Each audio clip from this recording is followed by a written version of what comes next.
today's video, maaga ako gumising kanina para maglakad-lakad kahit pa umuulan yan. Nako, hindi hahadlang yan dahil mag-aasikaso nga tayo ng aking bangko. Buti na lang din talaga ay may malapit din sa aming bangko. Naglakad-lakad nga lang ako at nako, ang itsura ng paa ko nakakahiyang pumasok doon sa loob pero okay lang yan. Ang importante ay yung maasikaso din natin ang araw natin ngayon. Heto nga ako sa loob habang naghihintay ang itsura ng paa ko, Diyos ko.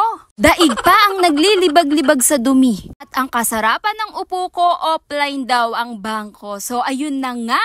Ako'y lumabas muna para na rin bumili ng aking kailangan na rin at naglakad-lakad habang hinihintay din yon. Pagkatapos babalikan ko na lang din uli. Dahil dito naman sa pupuntahan ko nakapalibot-libot lang din naman tong sa bangko. Yung tipong nakaikot lang din yung bawat pupuntahan ko, doon lang din naman. Heto nga ako'y pababa na rin sa may overpass. Kesa nga naman maghintay ako doon ng matagal, wala rin naman talagang mangyayari. Kaya nga pupuntahan ko muna at bibilhin ko muna yung kailangan ko rin dito sa bahay. Ako'y naglalakad-lakad, grabe rin talaga yung buhos ng ulan din kanina. Buti na lang din talaga medyo humupa-hupa na rin siya. Pero ang itsura dito ng mga paninda, patuloy pa rin talagang bukas. Ganyan na ganyan din talaga tayo. Gagawin din ang lahat para lang din talaga kumita. Syempre, kailangan natin yun. At habang ako'y naglalakad, bumili nga ako ng iilang pirasong prutas para na rin kay Aba dahil gustong-gusto niya rin to. Nagkataon din talaga sa araw na to, siniswerte-swerte ka nga naman talaga paggising mo umuulan. Nako, pinutik-putik pa ang paa mo pagkatapos pagdating mo sa may bangko. Diyos ko!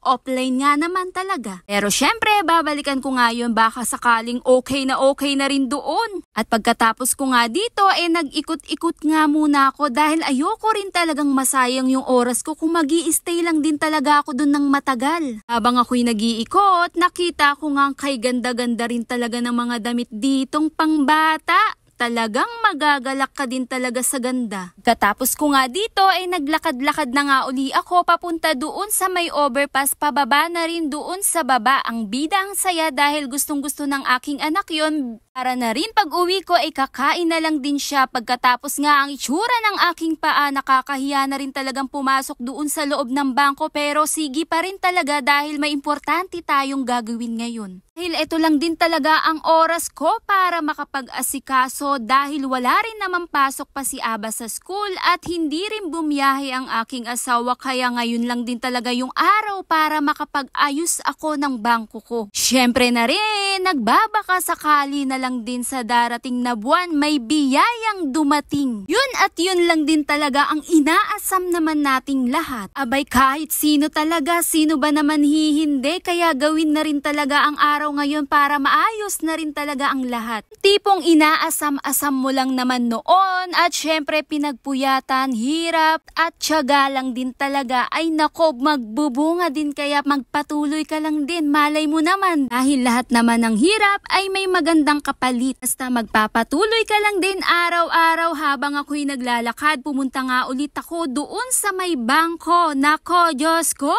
Sagot sa akin ni Kuya Gar, Diyos mio Marimar, offline pa rin po ma'am. Kaya ayun, uwi na lang muna ako. Iti pa rin naman ako habang naglalakad. Buti na lang humupa ang ulan at uminit na nga. Hanggang doon na lang, balitaan na lang ulit kita. Yun lang, salamat po!